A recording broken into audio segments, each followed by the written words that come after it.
kita akan belajar mengenai tata nama senyawa kimia sederhana. Nah, ada yang tahu tata nama senyawa kimia itu terbagi berapa? Dua. Ya. Tata nama senyawa kimia ini terbagi menjadi dua.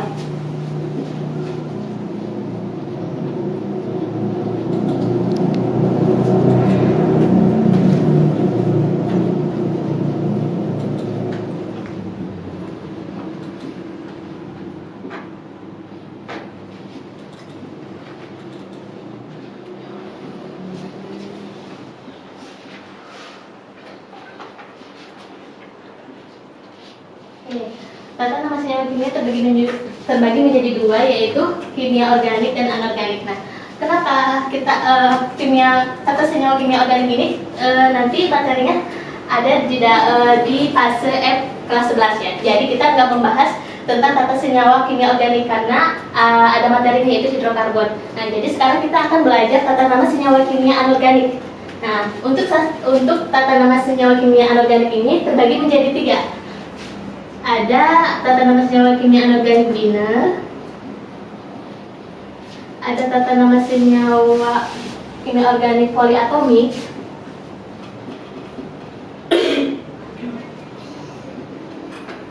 dan tata nama senyawa kimia anorganik asam basa. Oke. Kemudian, untuk tata nama senyawa biner ini terbagi menjadi dua. Ada tata nama senyawa biner ionik dan ada tata nama senyawa biner kovalen. Nah, tata nama senyawa biner ini adalah senyawa yang dibentuk dari dua unsur yang berasal dari satu unsur logam dan satu unsur non-logam, atau dari dua unsur non-logam. Nah, yang pertama itu tata nama senyawa biner ionik. Unsur logam dalam senyawa biner biasanya merupakan kation ion positif, sedangkan unsur non-logam adalah senyawa biner berupa anion negatif. Nah, jadi tata nama senyawa biner ionik itu ada dua. Yang pertama yaitu yang bilangan oksidasinya itu hanya satu. Contohnya yang terdapat dalam alkali tanah dan aluminium. Kemudian yang kedua, logam yang mempunyai lebih dari satu bilangan oksidasi. Nah, untuk logam yang mempunyai bilangan oksidasi satu, itu contohnya seperti NaCl. Nah, Na ini kan logam kan? Logam, yaitu ion positif. Jadi namanya natrium.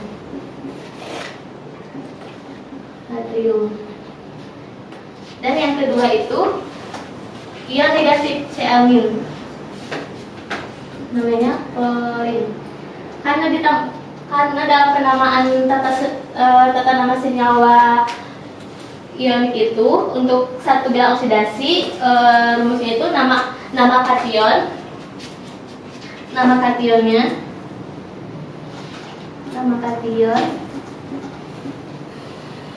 terus nama anion, kemudian ditambah akhirannya ida. Nah, jadi kalau NaCl kan kation, berarti natrium, Cl klor tambah ida jadi klorida. Oke. Bisa dipahami? Ya. Oke. Coba yang kedua, MgCl. Nah, Mg ini apa? Magnesium. Ini kation ya, ion positif kan? Nah, ini negatif. Berarti namanya magnesium. Oke. Cl ini nama anionnya, terus ditambah ida jadi klorida. Nah, jadi namanya magnesium klorida. Nah, ini untuk senyawa ionik yang mempunyai bilangan oksidasinya itu hanya satu saja ya. Kemudian yang kedua, logam yang mempunyai lebih dari satu bilangan oksidasi. Nah, contohnya rumusnya itu ada logam,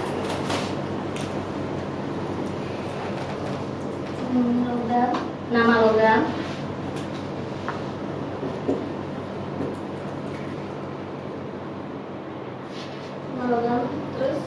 bilangan oksidasi logam.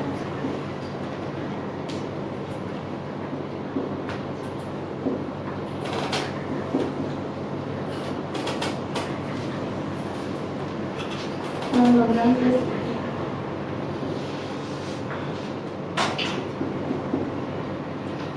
Nah, untuk nama logamnya itu contohnya Cu. Cu itu nama logamnya apa? Tembaga ya. Nah, tembaga. Ya, untuk bilangan oksidasi logamnya ini menggunakan angka Romawi ya. Nah, jadi Cu itu, nah, oh ya, ini dihitung dulu. Cl itu ionnya berapa? Min 1. Ini ya, min 1. Nah, min 1 dikali 1 jadi 1. Nah, berarti ini dia membutuhkan plus 1. Nah, jadi namanya tembaga 1 klorida gitu. Jadi kalau untuk nama apa? Yang nama logam yang mempunyai bilangan lebih dari 1, bilangan oksidasi dari 1 itu kita harus menghitung dulu ininya, senyawa ionnya. Nah, untuk yang kedua COBr.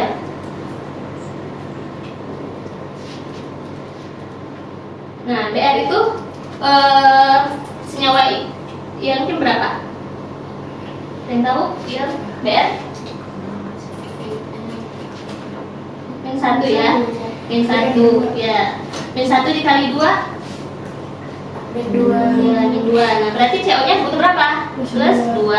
Nah, jadi namanya kobalt 2 bromida. Oke. Ada yang bertanyakan? Sudah paham? Oke, kalau sudah paham, kita lanjut ke berikutnya. Nah, untuk yang kedua ini tata nama senyawa biner kovalen. Nah, ini kan tadi ionik, sekarang yang kovalennya. Tata nama senyawa biner kovalen, atom yang cenderung bermuatan positif diletakkan di depan, sedangkan atom yang cenderung bermuatan negatif diletakkan dengan urutan berikutnya. Jadi ini tuh urutan senyawa apa ya? Senyawa non logam ketemu dengan non logam gitu. Jadi, oh ya, kalau ionik ini dia itu unsur logam bertemu dengan unsur non logam. Tapi kalau kovalen dia itu unsur non logam dengan non logam. Nah, itu namanya senyawa biner kovalen. Kalau ionik itu logam plus non logam. Itu ya yang membedakannya. Untuk yang kovalen, senyawa dari dua jenis unsur non logam diberi nama kedua unsur yang bersangkutan, diberi akhiran ida. Nah, rumusnya itu yang pertama non logam plus non logam plus ida.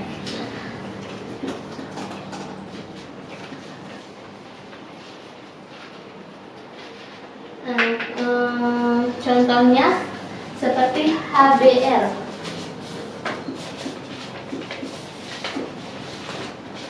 Kan H itu non logam, berarti namanya apa?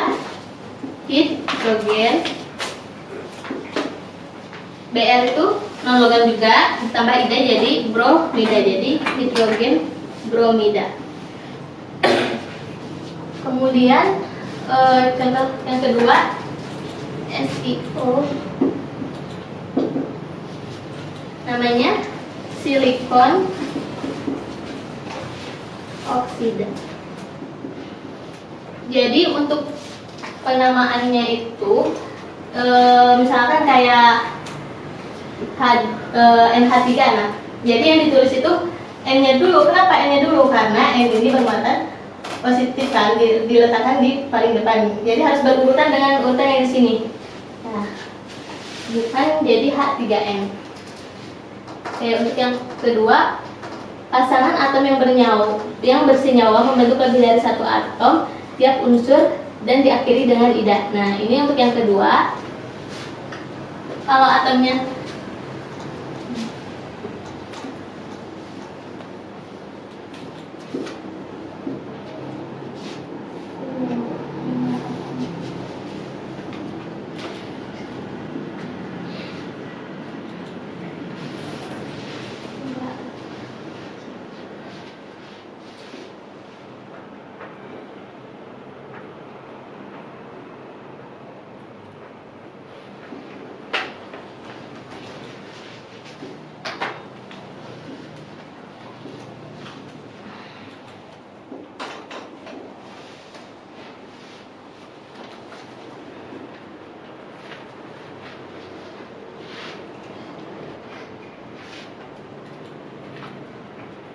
Nah, untuk pasangan atom yang bersenyawa itu bentuknya, nah rumusnya itu jumlah atomnya dulu, lalu lalu nama non logamnya, kemudian ditambah jumlah atom dan non logamnya, kemudian ditambah ida. Nah, contohnya NO. Nah, ini kan non logam kan, namanya nitrogen. Karena dia satu, jadi kita tulis aja nitrogen. Kemudian O-nya itu berapa? Satu kan. Nah, oh ya, ini untuk angka indeks dalam bahasa Yunani. Jadi kalau satu itu mono, dua itu di, tiga itu tri, empat tetra, yang lima penta, 6 heksa, 7 heksa, 8 okta, dan 9 nona, dan 10 dekta. Nah, jadi kalau O-nya satu berarti apa? Mono. Jadi mono. O itu apa?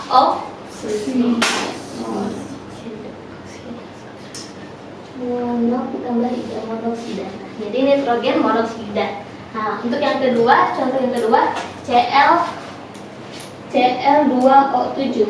Nah, Cl ini apa namanya?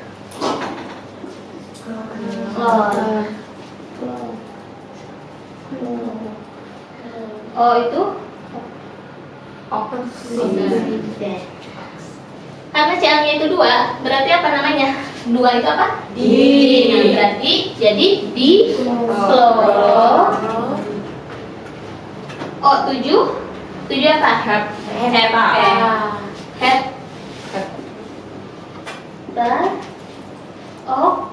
Oksida. Nah, itu. Jadi di kloro heptaoksida. Oke. Kemudian untuk selanjutnya, nah, tata nama senyawa poliatomik. Sekarang kita pindah ke tata nama senyawa poliatomik. Yang tadi udah paham? Sudah. Oke. Kita hapus ya. Saya mau nanya Ibu.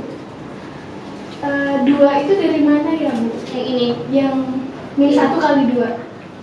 Iya.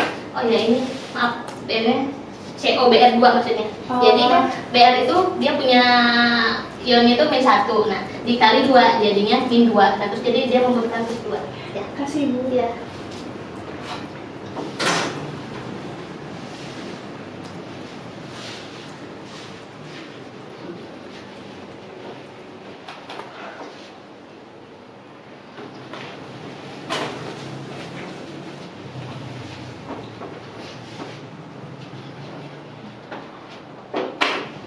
Nah, senyawa poliatomik ini merupakan senyawa yang berasal dari ion-ion poliatomik. Ion poliatomik adalah ion yang terdiri dari 2 jenis atom atau lebih.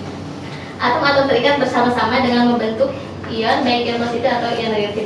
Karena waktunya sudah habis, mungkin kita lanjut tata nama senyawa poliatomiknya di minggu depan ya. Untuk sekarang boleh dikerjakan satu orang, siapa yang mau mencoba satu orang ke depan? Ya, dari nomor 1 yang tadi dicontohkan ya. Ini untuk nama-namanya.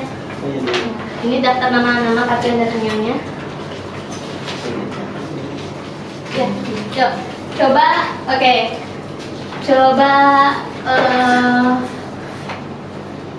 enggak, kerjakan nomor 1.